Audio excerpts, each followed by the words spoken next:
I never expected my life to turn into a rejected pilot episode for a Midwestern soap opera. But here we are. I'm writing this from the guest bedroom of my cousin's house in Indiana, surrounded by 5 boxes of stuff I managed to grab before I became persona non grata in my own family. If this sounds dramatic, it absolutely is. Let me rewind. I'm 33F, a paralegal, relatively boring, and historically the responsible one, in a family where that basically means the only person who files taxes before April. I grew up in a small town in Ohio, the kind of place where people still have landlines and church bake sales make the news. My dad passed away last year, and that's where the whole unraveling began. He didn't leave behind much, no stock portfolio, no secret safe full of gold bars. What he did leave was a 2-bedroom house, paid off, a very clean riding mower, and his prized 1968 Mustang convertible.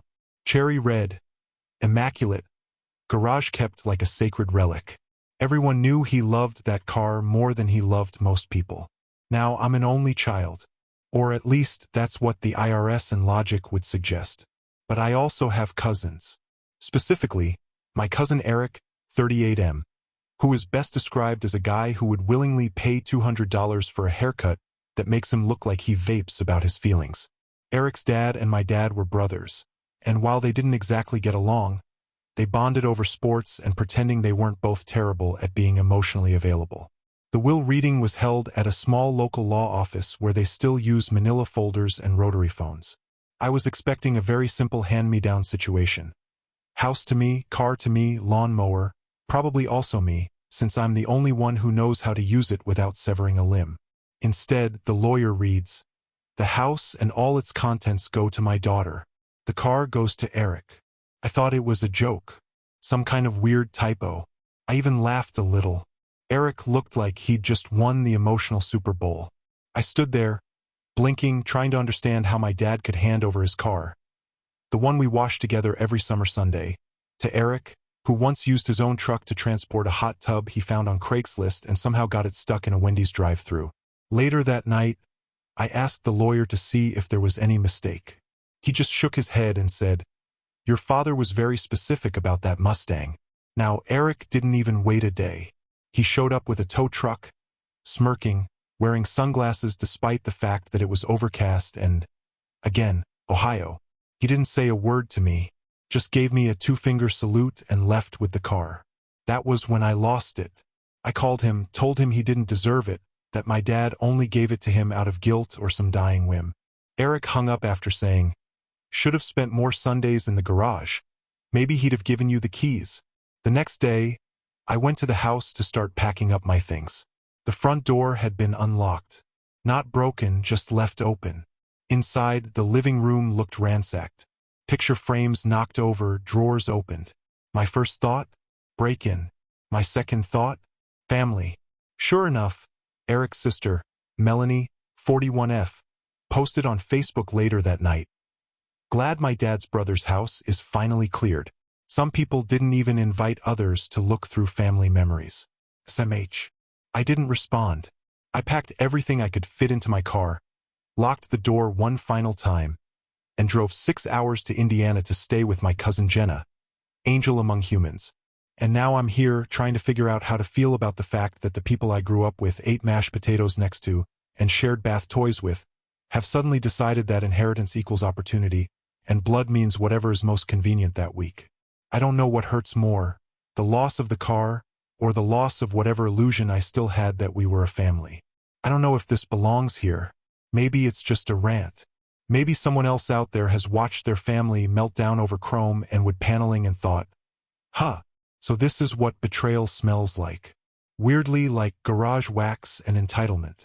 Anyway, thanks for reading, strangers. I'll be here in exile, learning how to make lasagna from Jenna and trying not to text Eric something truly unhinged. Update 1. Eric crashed the car. Aunt Denise started a prayer chain in his honor, and somehow I got blamed for manifesting negativity. Hi again, Reddit. I truly did not expect to be back so soon. But then again, I didn't expect my cousin to crash a classic Mustang he didn't even know how to drive. So really, shame on me for underestimating the karmic accuracy of the universe. Let's begin. Last night, Jenna and I were halfway through assembling a second-hand IKEA bookshelf, the kind designed to test your moral fortitude, when my phone lit up with a text from Melanie. Now, Melanie hasn't spoken to me directly since the great family Facebook Cold War of last week. So imagine my surprise when her message said, "You got what you wanted. Hope you're happy. Eric's in the hospital." Naturally, my soul did several backflips. I immediately called. No answer. Jenna, who is ride or die in the most beautiful and slightly terrifying way, grabbed her keys and said, "Let's go. We're driving to Ohio." I declined, but I appreciated the energy. Eventually, I got the full story via my second cousin, who is both nosy and blessedly bad at keeping secrets. Apparently, Eric decided to take the Mustang out for a real spin yesterday afternoon. I should mention here that this man once told a group of people at Thanksgiving that clutch pedals are a scam, and I am 99% sure he believed it. He was driving it near the lake when he lost control trying to drift like in the movies, slid off the road, and ended up gently nose down in a ditch. He's mostly fine. Some bruising, minor sprain, and apparently a whole lot of emotional trauma from the loss of what he described to EMTs as my spiritual vehicle. The Mustang is not fine. The front bumper is crumpled, the windshield is cracked, and according to local legend, aka the tow truck driver, the smell of burnt clutch is still haunting the road. Now here's the real kicker. Instead of accountability, my family went full church of denial.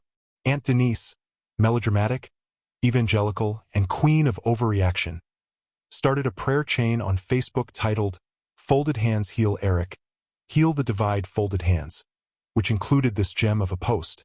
"The devil works hard, but so does bitterness. Please pray for Eric as he recovers from an act of spiritual sabotage by someone who knows what they did."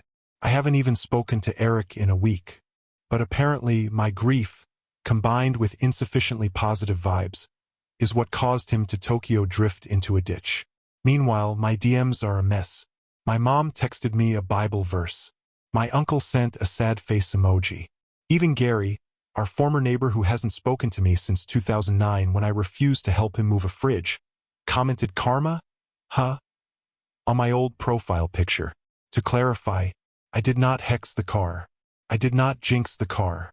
I simply would have appreciated being included in my father's will like a normal daughter who washed that car with him every summer for 12 years. But sure, let's blame me and not the man who once asked if motor oil could be used as beard balm. Anyway, the Mustang is now at a body shop. Rumor has it that Eric is demanding they restore it with custom upgrades, and that he referred to himself as a car influencer while filling out the insurance claim. I need a drink and possibly an exorcism. More soon, if Eric somehow finds a way to launch the airbag while sitting still. Thanks again for being my group therapy, Reddit. You're the only ones who seem to agree that you shouldn't crash a car you inherited out of spite. Final update. The Mustang now belongs to me. Eric joined a pyramid scheme for luxury candles, and Aunt Denise is no longer speaking to me, which I consider a win. Hi Reddit. It's been a wild ride, pun fully intended, but I'm here to close the chapter on this bizarre saga of family, inheritance, passive aggression, and a beautiful car that somehow became the emotional battlefield of my entire bloodline. Let's begin where we left off. Eric wrecked the Mustang and my family decided I was somehow spiritually responsible for his inability to shift into second gear. Things got very weird very fast. Shortly after my last update, I received a call from my dad's lawyer, Mr. Hackett, a man who has the charisma of unsalted crackers but the tenacity of a bloodhound. Turns out there was an addendum to the will, handwritten, dated just 3 days before my dad passed. It was stuck, and I swear I'm not making this up, in the back of an old Chilton car manual in the glove box of the Mustang. The tow truck guy found it while trying to assess the damage.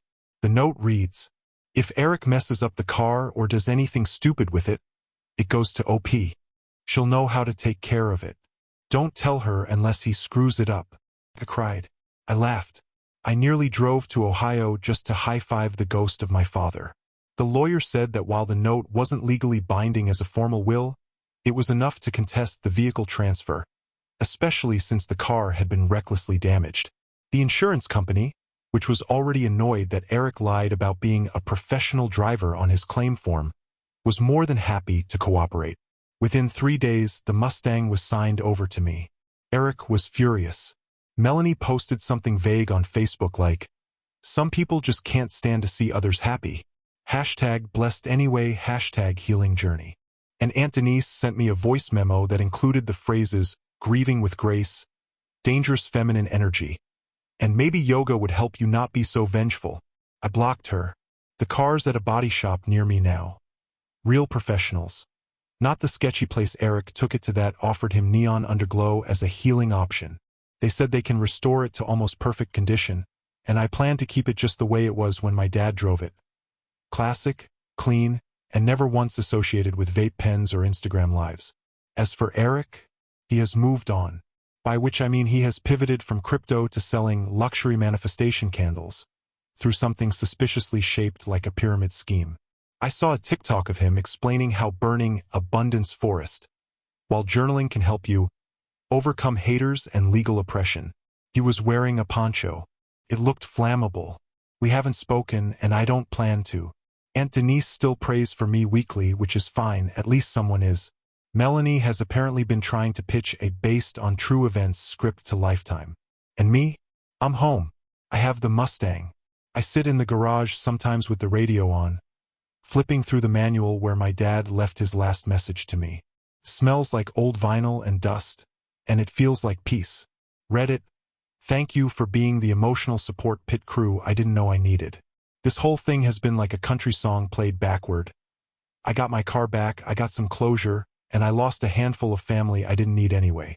Stay safe, drive manual, and never trust a man who says, clutch is optional. Thank you for stepping into another tale with me.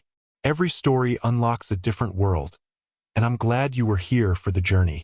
If you enjoyed the story, don't forget to like, share, and subscribe to my stories Unchained, where every ending is just the beginning of another adventure. Until next time, keep your mind open and your heart ready for the next story, Unchained.